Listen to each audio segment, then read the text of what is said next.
Good morning. Welcome to Bhaskar speaks. போன வீடியோவில் நான் வாசித்தல் பழகு அப்படின்னு ஒரு டாப்பிக்கில் பேசியிருந்தேன். இப்போ நான் ஒரு 5 ஆதர் அவங்களுடைய புஸ்தகங்களை மட்டும் உங்களுக்கு சஜஸ்ட் பண்ணுறேன் முதல்ல படிக்கிறதுக்கு.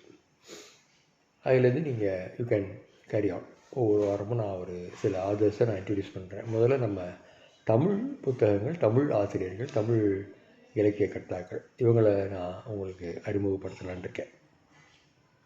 அதில் என்னெல்லாம் படிக்கலாம், ஆரம்ப ஸ்டேஜில் என்னெல்லாம் படிக்கலாம், இதெல்லாம் படித்தாகணும் அப்படிங்கிற புஸ்தகங்களில் நான் சில சஜஸ்ட் பண்ணுறேன். அதை நீங்கள் இருந்தீங்கன்னா படிங்க உங்கள் வீட்டில், இல்லாட்ட கடையில் எப்படியாவது தேடி பிடிச்சி வாங்கி அந்த புஸ்தகங்கள்லாம் படிங்க.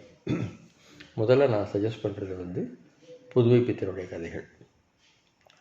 இரண்டாவது தி ஜானகிராமனோட மரப்பசு, அம்மா வந்தாள், மோகமுள்.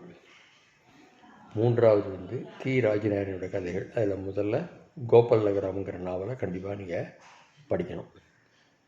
நாலாவது நீல பத்மநாபன் அவருடைய தலைமுறைகள், அதுக்கப்புறம் பள்ளி கொண்டபுரம், இந்த 2 நாவல்கள் படிக்கலாம். ஐந்தாவது தமிழ்ச்செல்வன், தமிழ்ச்செல்வனோட வெயிலோடு போய் அப்படிங்கிற சிறுகதை தொகுப்பு கண்டிப்பாக படிக்க வேண்டிய ஒரு புஸ்தகம். இது போல் நிறைய எழுத்தாளர்கள் இருக்காங்க, அதை நான் ஒன்றா சொல்கிறேன். இப்போது இந்த 5 ஆதர்ஸை முதல்ல படிங்க. அது உங்களுக்கு கண்டிப்பாக ஒரு புதுவிதமான விஷயங்களை கொடுக்கும். இது போக அம்பைங்கிற பெண் எழுத்தாளர் எழுதிய சிறகுகள் முறியும் படிக்கலாம்.